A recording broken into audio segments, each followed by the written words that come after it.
Hi, I'm Zoe Davis. I'm a nutritionist with Amen Clinic in Northern California, and I also get to support folks online at Brain Fit Life, which is an awesome website. If you haven't checked it out, please do.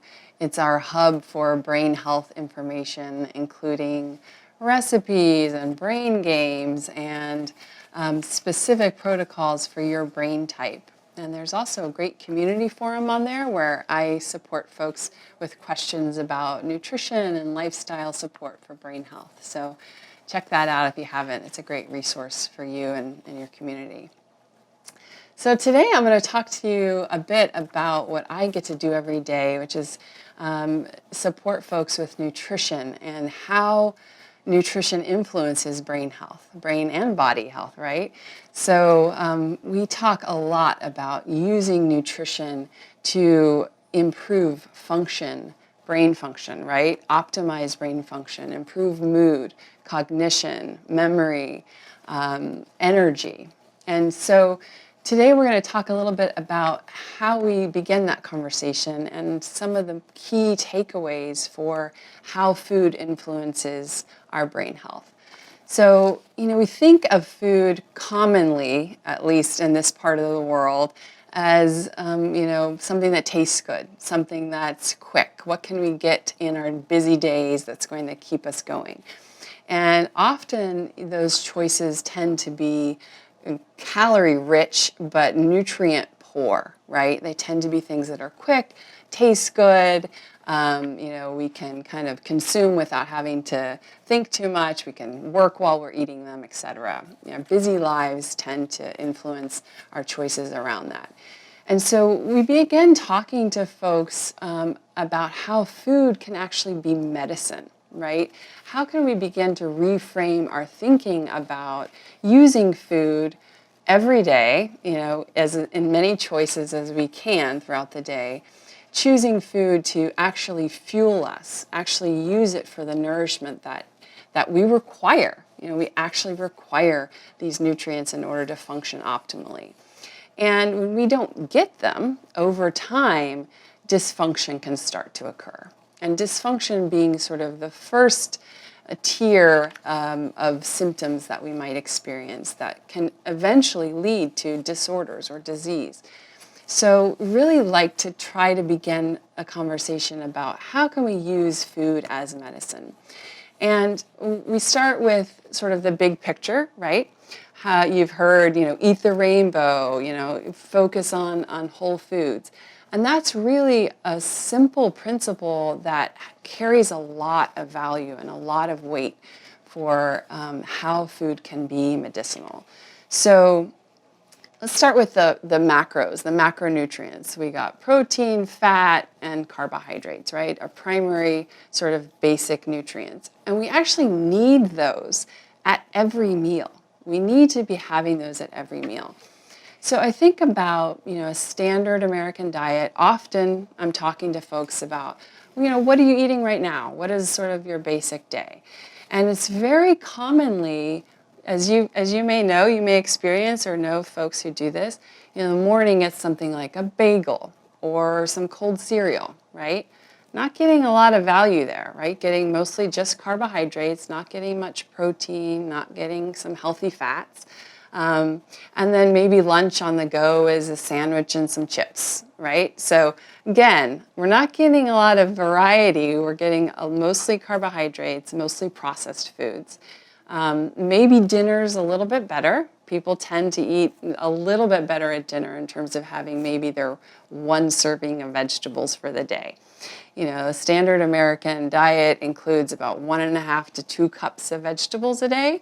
When we need more like at least 6, preferably 9 to 12 cups of vegetables a day. So how do we get to that level of variety? We start to talk to people about how to exchange foods that you may be using habitually that aren't really serving your brain, right? They're not really providing much in terms of nutrients that you need.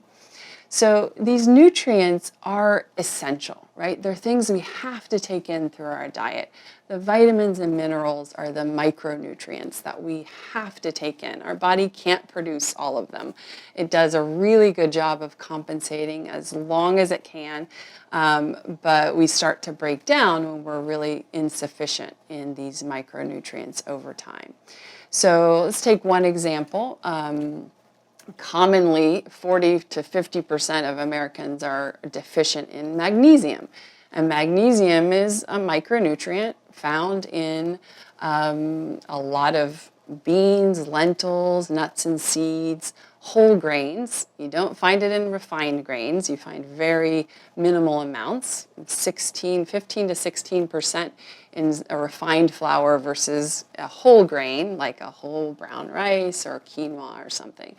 So, you start to see that you could really become deficient in some of these. And magnesium is required for over 300 different cellular processes in the body, including supporting GABA production. And GABA, you may know, is a neurotransmitter that supports calming the brain, so a feeling of relaxation, not having too much anxiety, also helps with sleep, blood sugar regulation, energy, metabolism, so lots of different functions. And that's just one of the micronutrients, right?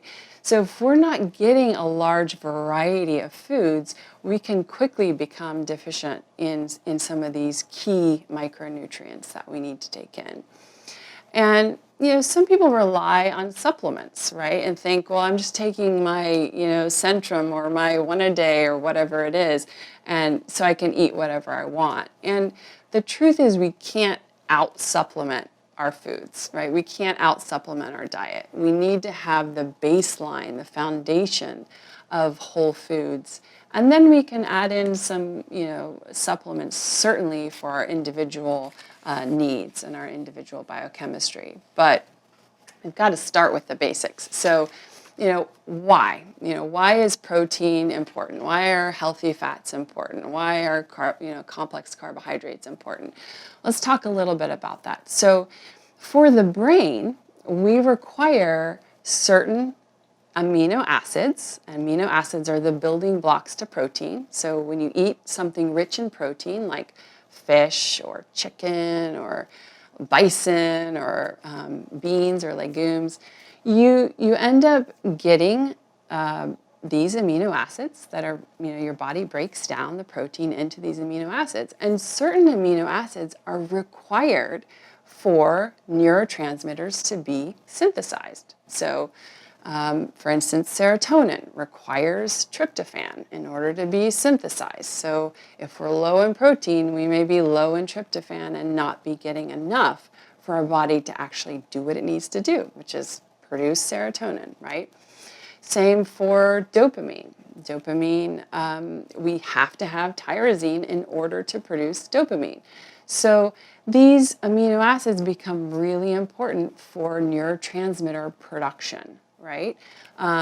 And that's just the brain, right? And proteins do a lot for muscle maintenance and strength and energy and all of these other things. But for the brain, we need those amino acid precursors for neurotransmitters to be produced. So that's one of the reasons that protein becomes really important. Getting it evenly throughout the day is also really important for blood sugar maintenance. Another example is acetylcholine. So acetylcholine, neurotransmitter you may have learned, is responsible for things like memory and cognition. We have to have choline-rich foods and also zinc-rich foods in order to produce acetylcholine. It so happens that a lot of protein-rich foods contain choline. You may know choline from eggs, but also zinc. So, we want to be eating protein-rich foods regularly throughout the day in order to get acetylcholine production, right? So these are some of the reasons why proteins become so important. And the regularity of protein, as I started to talk about, was is important for preventing things like blood sugar regulation issues, or you might start craving sugar or caffeine in the afternoon, and the reason for that may be in part not getting adequate protein throughout the day, because protein really stabilizes our blood sugar, so we don't end up getting those real peaks and valleys throughout the day that have us, in a state of craving sugar or craving white flours that quickly turn to sugar. So, the blood sugar regulation piece is also essential for protein.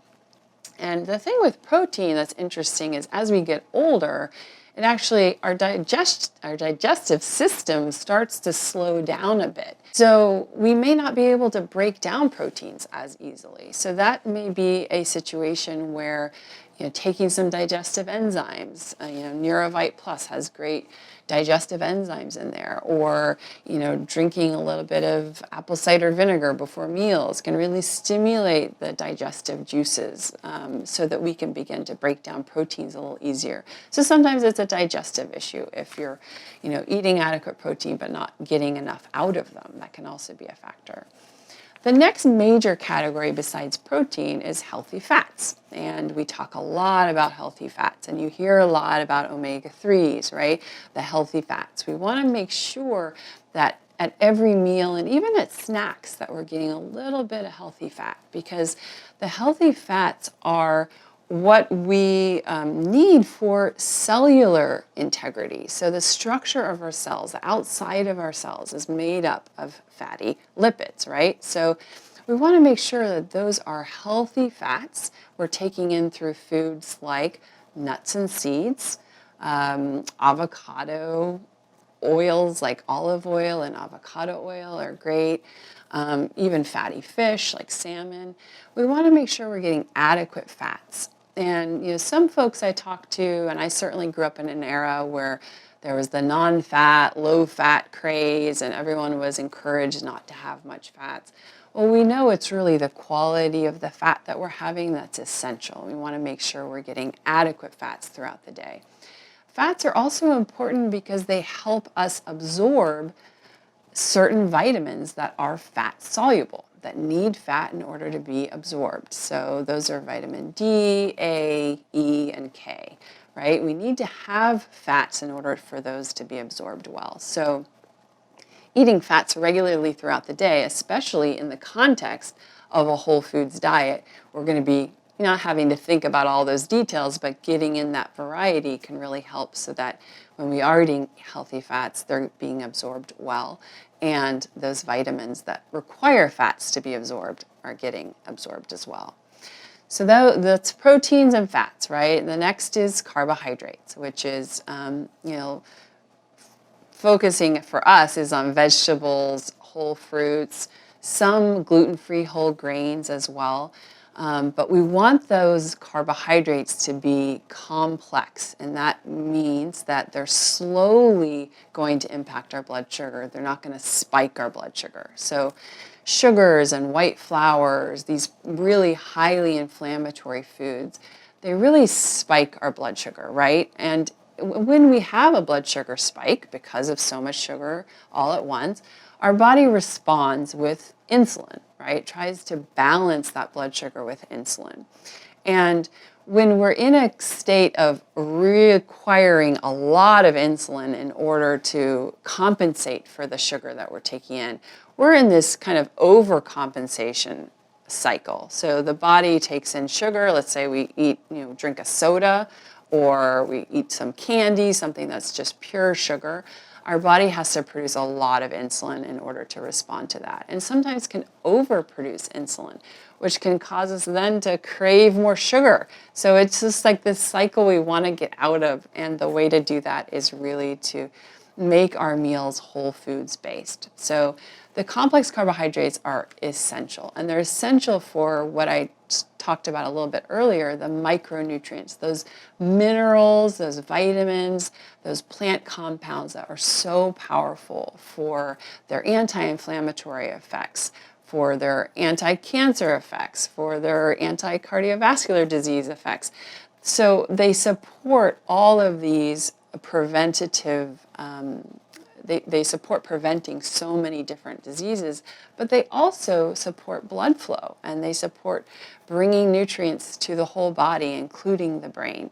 So we really want to make sure at every meal that we can, we're getting preferably vegetables, but also you can use a couple fruits a day, and you want to make sure that really those are your primary carbohydrates. If you're using things like whole grains, brown rice, wild rice, red rice, black rice, millet, buckwheat, some of these gluten-free whole grains, you want to use them, as part of your diet.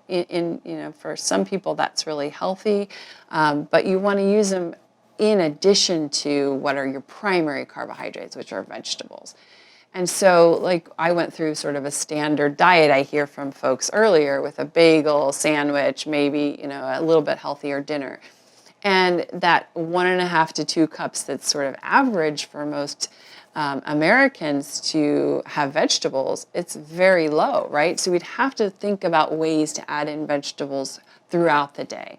And, one way at breakfast you can do that is adding vegetables to eggs, right? I mean, if you're going to have a couple scrambled eggs, if you've got some veggies to add to that, gosh, you could get a couple cups in there for sure, maybe even a few cups. And that can be your addition to that, that nighttime or dinner time vegetable. Same with lunch, right? Instead of doing a sandwich, we can do a robust salad with some protein on top, with a variety of vegetables in there, not just, romaine lettuce or iceberg lettuce, but getting, spinach and kale and mixed greens as well as vegetables on top of the salad. So we can really add these up pretty quickly if you start thinking about how can I add them earlier in the day. So it's just a change in mindset of how we typically think about a meal. Again, getting away from the fast, habit of eating something that's fast and quick and maybe, satisfies our taste for a minute, but really thinking more about how is this going to fuel me, right? So, maybe it's an overused analogy, but I often talk about how you wouldn't put lemonade into a car, a gasoline-powered car, and expect it to go very far, if at all, right? It's the same with our bodies. It's kind of amazing how much our body can compensate and for how long for a lot of us before it starts to break down. And so we want to be putting real fuel in so that we can get the best benefit out, right? And that's what we really want to focus on with the whole foods diet. We're going to take a quick break and then we'll be back with some more information. Before I got hired as a firefighter, all I wanted to do was make a difference. All I wanted to do was matter. And then life took a turn. 1 year on the job, I ran 2 horrific pediatric calls. One was a drowning of a 3-year-old that when I walked in and saw the 3-year-old who'd been just pulled out of a pool, all I saw was my daughter, who was the same age, the same height. 60 days later, I ran another call where 2 twins died in a horrific car accident. I was traumatized. I ended up hating going to work. I prayed that calls wouldn't come in. Living with PTSD for 10 plus years, I run another drowning of another kid who was just pulled out of a pool, and I froze. I couldn't respond. I couldn't talk. On the call, I broke down. I started crying. The first responder, the guy called for help, was the guy needing help. And then that's when I decided to go get help. The great thing about coming to the Amen Clinic is that you get a customized treatment program that really outlines the healing path for you and for your brain. It's not just like walking into your primary care doctor who sees you for less than 10 minutes and says, go do this, and hopes you get better. This is a detailed plan designed and tailored to your specific needs that will change your life. I never knew what it was that was hurting me. And when I got done doing the brain scan image here, I had a great idea of the things that were hurting me. I was now aware of that which was troubling me, and I could now go to work and fix it. So a brain imaging scan really opens the door and exposes you to the things that you never knew were coming at you. And now you can take preventative action and make a difference in your life. If you're out there and you're struggling, I want you to know that there's hope for you. You no longer have to live with the anger, the frustration, the guilt, the shame. It is okay to struggle. It is okay to hurt. It is okay to feel. And that's what I want you to understand, that it is okay to not be okay, and that there's healing and hope on the other side of struggle.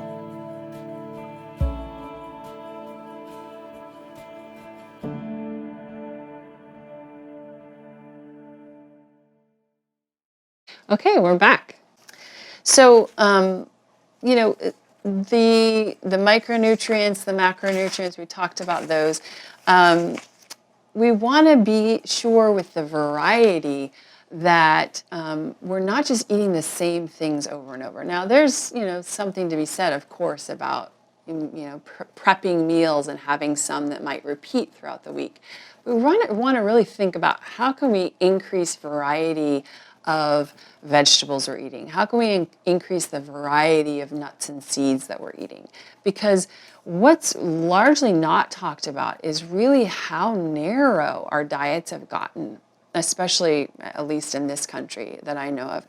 Narrow in terms of lack of variety. So if you think about, you go to the farmer's market or to the grocery store or something, and you tend to get kind of the same things. You get what's normally on your shopping list, right? And so you really want to be kind of forcing yourself to look around a little bit. What else can I get? What other vegetables can I try this week, or can I add to my salad that really aren't going to, change my habit too much? I'm just going to be adding in a little more variety. Or, if you're like me and you love almonds, which is my favorite nut, I could just eat almonds. But I know that each nut and each seed offers slightly different minerals, slightly different vitamins. So I really can increase the variety by having, once a week, just mixing a bunch of different nuts and seeds together. So when I grab a handful, I've got a variety of nuts and seeds. I'm not just getting that one that I happen to like, right? So those are some of the kinds of things we can do to increase variety. We can also do that with, fruits by eating seasonally, right? We can eat certain fruits when they're in season. Eat apples when it's, fall. Eat, a melon when it's the summer. So eating in season, so you're really getting a wider variety of foods throughout the year, but also in your week, to try to do that, to vary the consumption. Same with proteins, right? Some people eat chicken all the time. It's just chicken. I always eat chicken breast, right? So trying to increase, what other seafoods can I have? Could I have some lentils? Could I add some beans to my salad? Could I have venison or bison instead of, beef? So trying to just increase the breadth of foods that we consume, because that way we don't have to know everything about all the different vitamins and minerals. We just know that we're going to be getting more of them, more variety of them, by increasing our consumption of different kinds of foods, right? I always think of Brazil nuts as a great example. You eat a couple Brazil nuts a day and you get all the selenium you need, but selenium is something not much of us are eating a lot of foods rich in. So, it doesn't take a lot to get these small amounts that our body needs in order to function well. So variety is a great way to be able to do that. And people are busy. People have kids and jobs and communities and things that they're doing. So it gets hard, or it feels hard, I should say, to make those changes. If it's a really big change, if you're going from sort of a standard American fast food diet to, whole foods way of eating, it can start to feel overwhelming at first, right? So, I always think, start as realistically as possible for you. But one way to do that is with the vegetables, because they're so filling. They're fiber rich, right? But they're also, you got to chew them. There's some time consumption that happens with them, so you have time to digest. I always think starting with adding in more vegetables is a great way to go, because then you're going to be getting a wider variety of those micronutrients, but you're also going to be feeling more satisfied, right? So one way to make that easier, nowadays we are I think, fortunate in a lot of parts of this country where you can buy produce that's already pre-washed, pre-cut. You know, if you need that step to be taken in order for you to consume more, do it, because it's certainly going to be better than not doing it at all. Yes, it may be optimal to cut it all up freshly, you know, at a meal, but if that's not realistic for you, or you're just not going to add it to enough meals, I say, you know, get the pre-cut, pre-washed kale. You know, get the broccoli slaw that's already shredded for you. Anything that's going to make it easier for you just to add those to meals. Something I do, which is another option, is, you know, make it fun. Go, when you go to the store, if you have a habit of going to the store, let's say on Saturday or Sunday, when you come home with all your beautiful vegetables, you know, take 15 minutes. It doesn't take a long time, but cut up a bunch of them. Have them prepped and ready to go. You know, listen to your favorite podcast or listen to music or book or whatever, and, you know, have some time to cut up some veggies, have them in the fridge, ready to go for the week, so you can add them quickly to your eggs in the morning, you can add them to your salad, you can you know, add them to dinner without having to do a lot of prep work at every single meal. And another kind of trick with that I use is actually putting them at eye level in the fridge. Because, you know, we tend to have that drawer, that sort of mysterious drawer at the bottom of the refrigerator where there's the cabbage that you never cut up, or, you know, the bell pepper's gone bad or whatever. And we don't see them, right? It's like out of sight, out of mind. You may not use them, so you're wasting food, you're wasting money, and you're also not getting those nutrients that your body needs and your brain needs. So put them at the fridge. Just, you know, toss out the whole structured organization of what the refrigerator says to do. Like, put them in glass containers at eye level in the fridge. So when you open them, you're seeing a beautiful, colorful display of things that you want to be taking in for your brain and your body to function well. So that's something I use, and it really helps me to remember, oh yeah, I already have that cut up. That's easy. I can just add that, you know. I can just throw those things into my greens for my salad. Like, those veggies are already cut up. It makes it so much easier to add them. And the same can be said of, you know, pre-cooking some proteins. So, you know, one of the tricks I use often is I will bake a sheet of chicken or fish, and, you know, I'll season each one differently so that when I'm using them throughout the week for lunches or dinners, if I know I don't have time to cook certain nights, it's not going to taste the same every day, right? I've got curry on one, I've got garlic on one, I've got ginger on one, you know, et cetera, et cetera. So, you know, those kinds of tricks can really make it easier if you do some of that prep work ahead of time. The whole foods eating throughout the week can be a lot easier and a lot more realistic, because I think that's often a huge obstacle for folks is, you know, feeling like I don't have time to cook every single night. I don't have time to, you know, take my lunch every day. I've got to just grab something. But if it's already made, it's already ready to go, really the obstacle's been removed, right? And that's how we create habit change, is by trying to remove obstacles so that we can really begin to flourish in new habits. So that's, you know, that's a big piece of it, is how do I actually incorporate more foods? Because it's nice, you know, you read about what to do. It sounds like, oh, that sounds lovely, I should go and do that.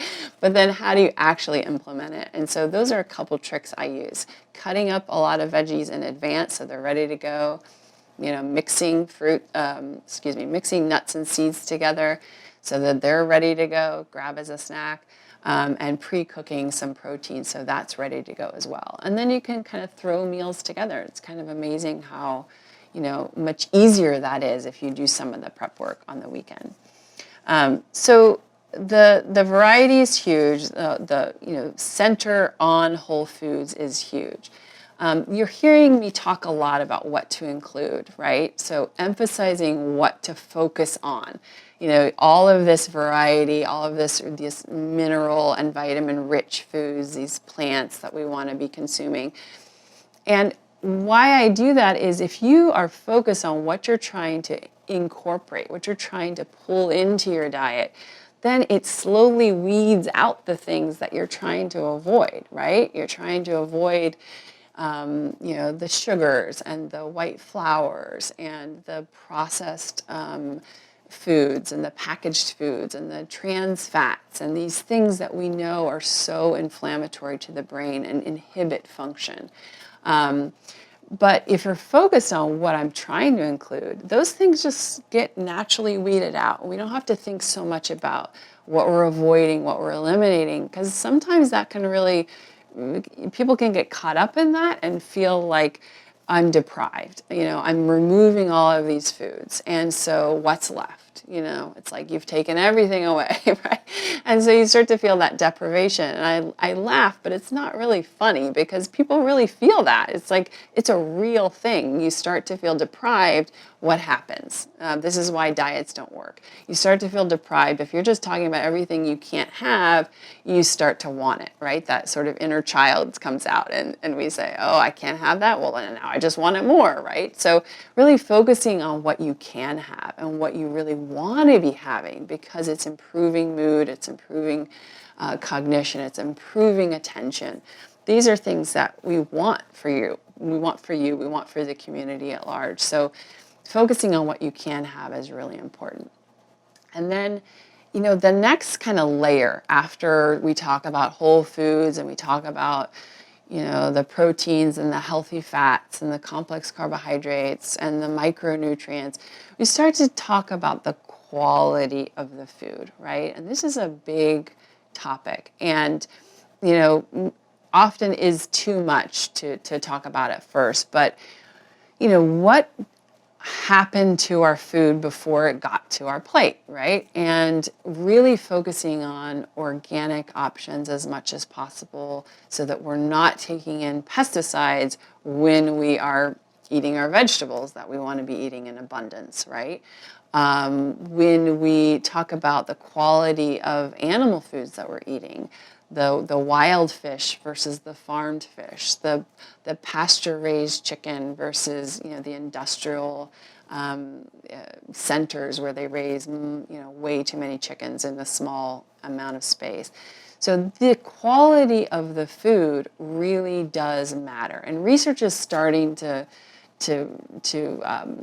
prove this to us after years and years, decades now of modern farming practices and high pesticide use. We're starting to see that show up in brain issues down the line, cognition decline, memory decline, other neurological factors as well. But overconsumption of those, right? Our body can do really well to get rid of some pesticides. It's good at filtering some. But if we're having them every day and we're having them multiple times a day, there's really no break, right? And we just kind of keep accumulating them over time. And that's when we're starting to see that dysfunction down the road. So food quality is really important. And some people have kind of mixed feelings when they see something labeled organic or they see something labeled free range. They think, does it really matter to spend more money to buy that food versus the conventionally raised one? And nutrition research would say yes, because for example, if you take a pasture-raised egg from a pasture-raised chicken egg, it is going to have very different nutrients at the end of the day than one that was industrial raised. So we get higher amounts of omega-3, we get higher amounts of vitamin E. And the same can be said for other animal foods, right? And it makes sense if you kind of stop to think about it. If an animal's healthy, just like if we're healthy, if an animal's able to run around and exercise and has good muscle tone and isn't stressed, it's going to create a very different end product, right? And so we end up consuming essentially what's happened to that animal in their process of being raised. So, we also, in addition to sort of the stress hormones that we may consume and the poor nutrition that an animal might consume, we also end up getting antibiotics. Now, in traditional industrial farming practices, animals have to be given, or are given, I should say, a lot of antibiotics. And that's actually where we get most of our antibiotic overuse. You know, you hear about too many antibiotics being prescribed. It's actually most of our antibiotic consumption comes from animal products that we're taking in. So that's shocking to a lot of people, and certainly was to me when I first learned that. So, you know, trying to think about the quality of the animal food that we're consuming, you know, based on the life of the animal before, you know, it got to our plate. That's really important. Same with fish, you know, wild fish that's able to be, you know, free in the ocean is very different than one that's confined to, you know, a fish farm. And different feeding practices, different illnesses arise in those kind of enclosed populations. So the quality of the food really matters. And so whenever you're able to, of course, like not everyone can afford to buy organic and free range and you know, wild caught all the time, but you start to think about it as a preventative investment for your health long term. And that's really how, you know, it can help to think about those choices. Okay, what could I give up that maybe I'm spending extra money on in order to invest in higher quality food? And that's, you know, that's a personal choice, of course, but as much as you can buy higher quality foods, you're going to get a higher quality end product, and thus you're going to be getting more nutrients from it, more of those essentials that we've been talking about. So that's an important piece. I would say there are the Dirty Dozen, the Environmental Working Group puts out the Dirty Dozen and the Clean 15, which you may see. You can go to ewg.org and get that list. But they do, it's not every food, but they do a pretty good job of every year evaluating which foods have the highest amounts of pesticide residue. So you can really avoid those that aren't organic, that are going to have high amounts of pesticide. And then the same thing can be said for their Clean 15 list, which shows the foods that are least contaminated with pesticides or herbicides. So you can buy those non-organic. You don't have to buy them organic in order to have a healthy choice. So, you know, that can be a good way to use, you know, some maybe prioritizing around organic options. But more and more stores, even conventional stores now, are having more and more organic options. So the prices are coming down a bit because people, you know, consumption is up, so there's more of a demand. So it's not as expensive as it used to be. So that's certainly something to think about in terms of next layer. If you're already doing well with whole foods eating, that can be another layer to bring in of thinking about the food quality. So stay with us, we'll be back with some more information in a moment. I'm Dr. Paris Kidd, Chief Science Officer and Director of Quality for BrainMD. BrainMD's dietary supplements are based not on fads, but on our uncompromising commitment to using medical science to make dietary supplements that improve the health of the brain. BrainMD was founded by Daniel Amen, MD, double board-certified psychiatrist and brain imaging expert. Dr. Amen realized the value of dietary supplements as he established his national network of Amen clinics. I work very closely with Dr. Amen to conceptualize and develop dietary supplements that help the brain rather than harm it. I became involved with integrative medicine soon after earning my PhD at Berkeley. I've been making dietary supplements for over 35 years, 25 of those working on the brain. I share the mission and goals of Dr. Amen and BrainMD. BrainMD's supplements rest on 3 supports: solid science, pure ingredients, and unwavering commitment to safety. Dr. Amen and I together have over 60 years combined experience working with dietary supplements. We continually monitor the clinical publications for ingredients that safely and effectively improve brain function in human clinical trials. We choose only the very best of these ingredients to include in the BrainMD supplements. BrainMD is very strict on product quality control. Our supplements comply with all of the rules on good manufacturing practice, GMP, with California's Proposition 65, with state and local public health requirements, and generally with all of the regulations required for safe dietary supplements. Our patients and customers deserve only the very best for their brains. Okay, let's continue the conversation. You know, another layer to sort of the pollutants is, you know, we are nourished from our foods. We're also nourished from our air, from our water, right? Relationships, everything around us is part of our nourishment. So we can also think about, you know, making sure we're getting adequate water. You know, filtered water is really important. As I always say, as expensive of a water filter as you can afford. Get some of those contaminants out that are in our, you know, tap water supply traditionally. And then, you know, having air filters, another way to sort of lessen our consumption of pollutants through the air. So, you know, these are, again, additional layers to look at when you start to think about nourishment a little bit broader, right?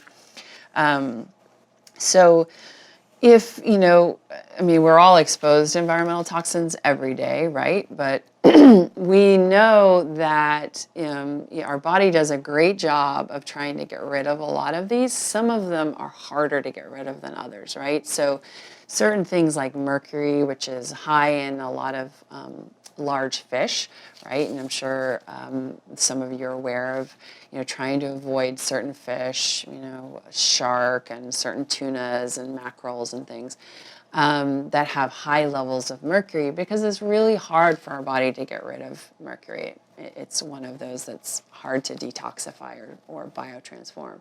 So, you know, that's one level. The other is we can support detoxification through our food choices. So we were talking about, you know, a variety of vegetables earlier. The dark green veggies are so amazing. They almost act like sponges in terms of pulling out toxins and helping us to eliminate them. So incorporating more vegetables has, you know, beyond just the nutrient consumption, actually has some real benefit to helping us get rid of some of the environmental pollutants that we're taking in every day.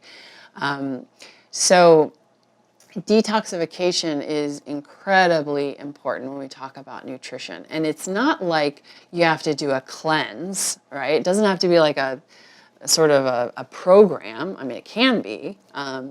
And sometimes that can help people get jump started. But detoxification is always going on, right? Our liver is our primary detoxification organ. It's always working. It's breaking down, you know, medications. It's breaking down waste products from our food supply, and you know, all of these things that we're talking about in terms of environmental pollutants.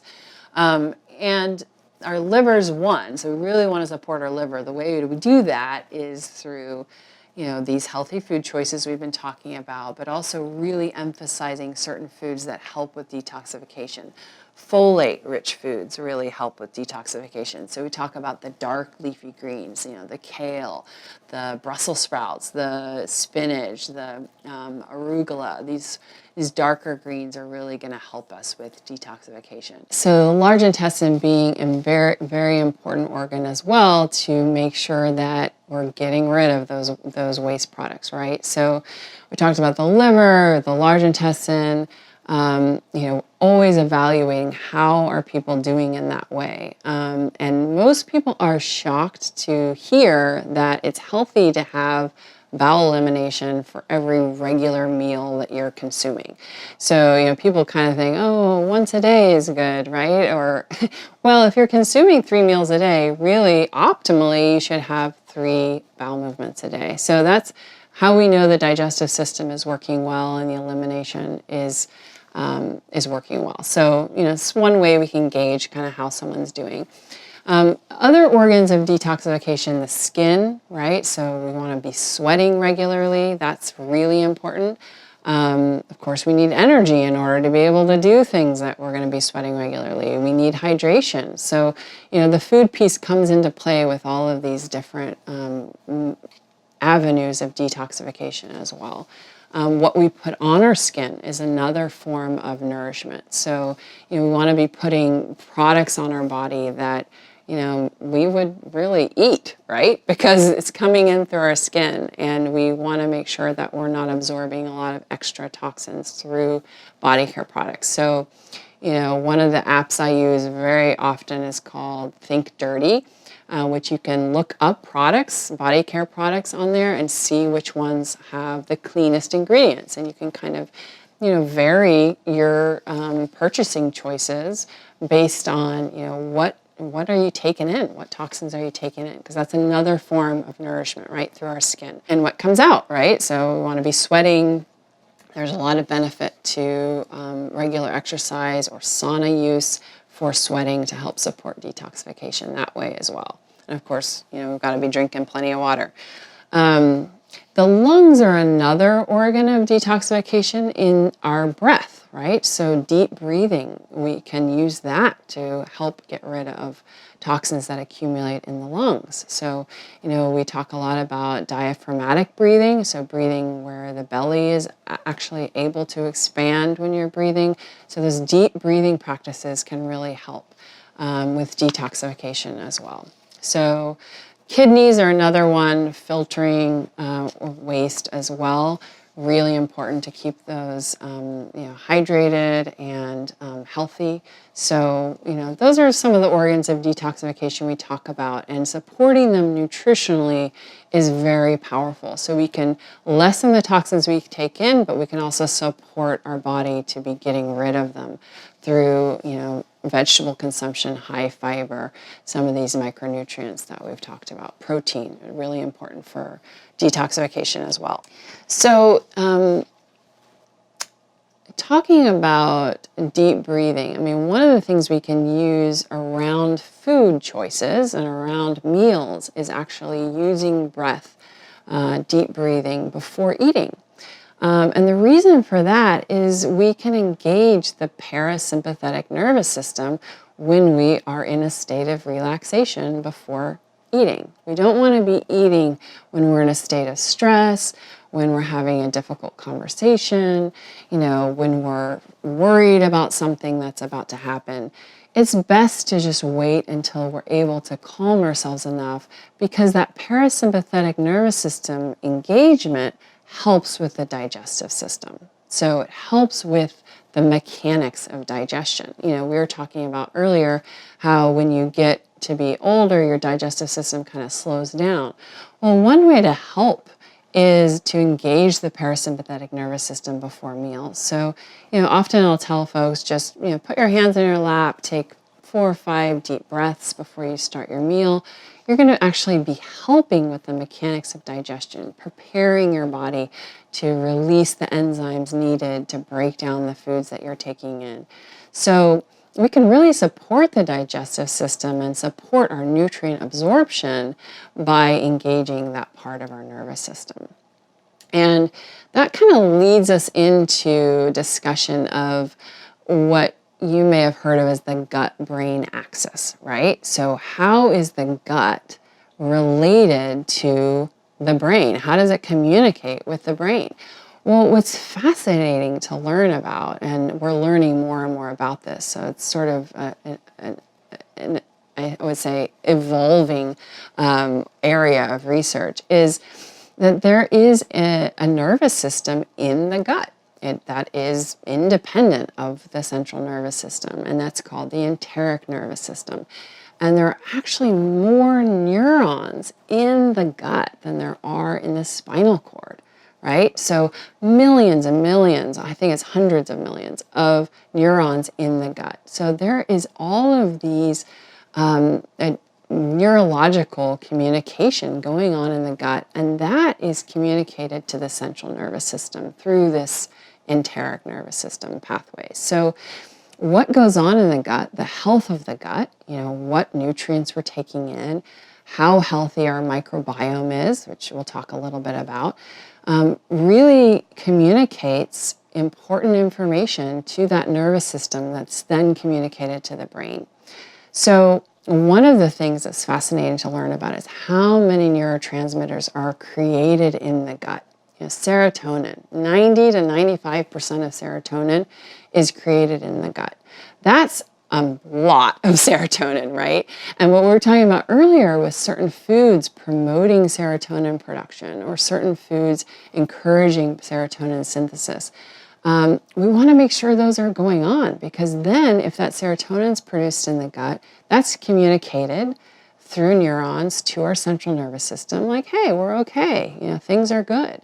And when it's not, when things are awry in the gut, when the gut is unhealthy, when there's maybe overgrowth of certain pathogenic bacteria, or there's not enough absorption of certain nutrients, or there's not enough fiber, there's not enough, getting rid of waste product, that's communicated to this nervous system in our gut, right? And then that is passed on to our central nervous system. So that's the connection that's so immediately felt, when you have butterflies in your stomach, or when you feel like you have to go to the bathroom when you're fearful of something.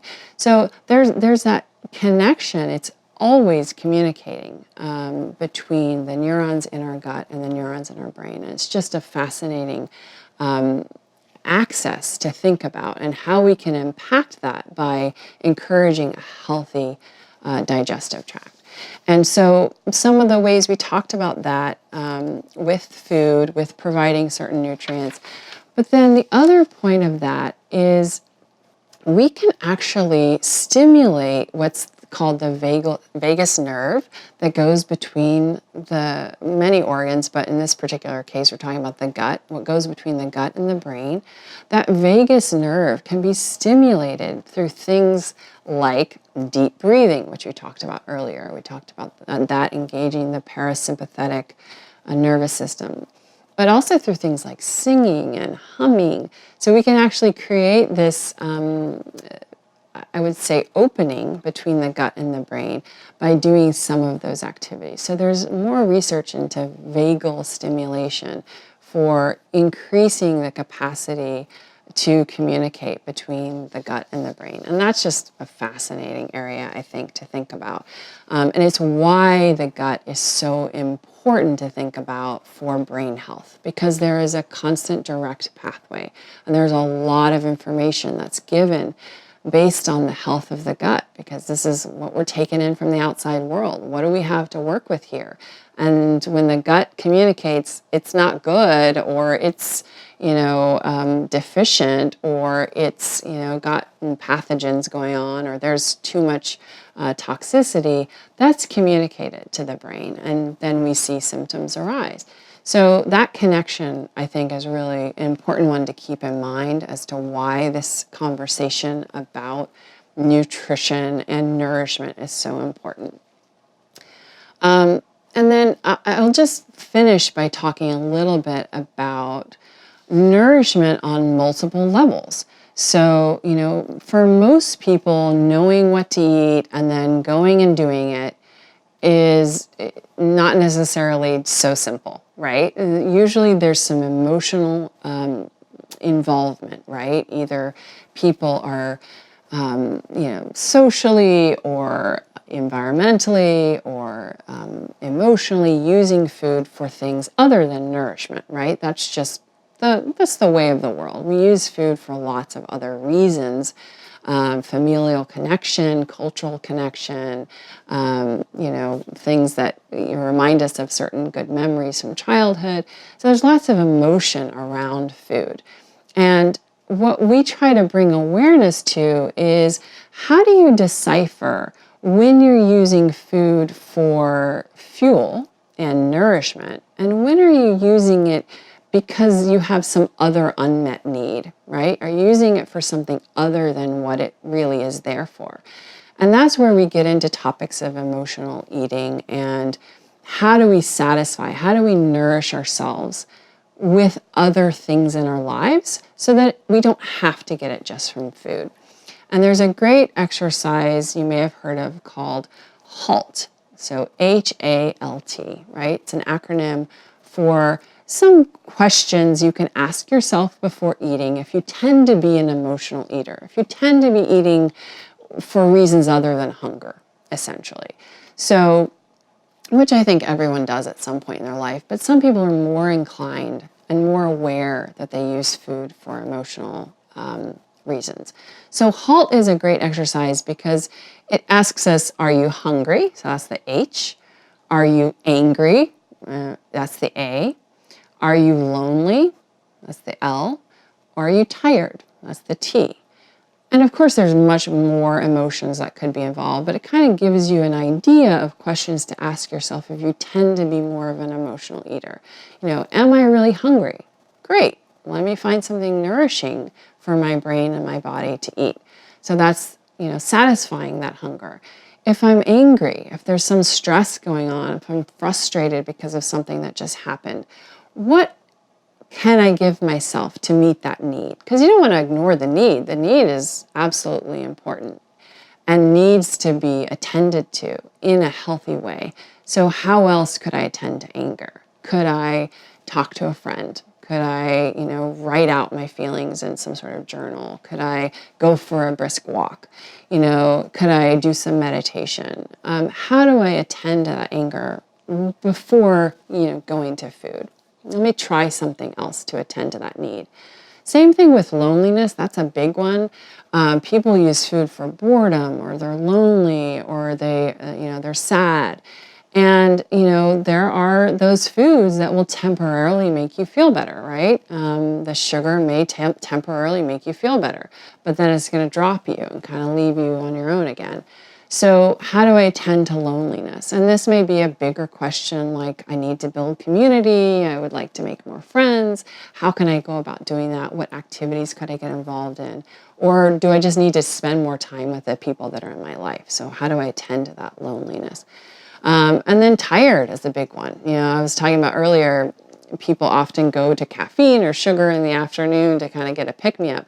If you're tired, attend to the tiredness, right? Are you hydrated? That's usually the biggest one. If you're tired, you're not getting enough water. Are you sleeping well enough? You know, are you pushing yourself too hard? Are you doing too many things? Do you need to kind of weed some things out of your life? You know, attending to the fatigue can certainly be important. Maybe you know, if you're tired, can you rest for a minute? Or can you go outside? Can you do something to energize yourself? So thinking about some of the emotional aspects of eating can be really powerful for being able to make transformations in terms of habits around food. So it's one thing, you know, to read a book or to get a prescription from your doctor to eat better, but how to actually go about doing that has a lot of different layers. And looking at nourishment from a larger perspective is very powerful for that, because you know, I have examples of people who come in and, you know, they're maybe using food out of boredom, but once they start doing something that's really interesting in their life, maybe they add a hobby, or they start to, you know, paint again, or they, you know, engage with music again or something, and they start to get nourished in other levels, the food piece doesn't hold as much power, right? So it becomes what it should be, which is nourishment and fuel for the brain and helps us to function optimally, but it doesn't hold a lot more emotional weight. So that's something always to keep in mind, is nourishment is multi-layered and food is one important aspect of it, but we want to make sure we're attending to all those other layers so that the food piece becomes easier to attend to. So I hope this was helpful for you. I know there's lots of different layers to nutrition and brain health, but I touched on some of the major ones I often have conversations with patients about, so hopefully you got some takeaways. And stay tuned, we're going to have more of these webinars in the future, so I hope to join you then. If you don't feel like you are the best version of yourself, we can help. In BrainFit Life, we assess your brain and, based on your results, create a personalized web page customized to your specific needs. In the steps, we teach you how to focus your brain and sustain your motivation over time. We also give you exercises in the form of fun games targeted to your brain type to optimize your vulnerable areas. We show you how to eat right, to think right. In this section, we have hundreds of easy, delicious, brain-enhancing recipes. There is no suffering required to have a healthy brain. We also have many tools to strengthen your mind, including showing you how to kill the ants or the automatic negative thoughts that steal your happiness and cause you great stress. Plus, we have created powerful hypnosis, meditation, and brain-enhancing music recordings. Plus, we have a community of support. BrainFit Life is unlike any site you will find. We are not just playing games with your brain.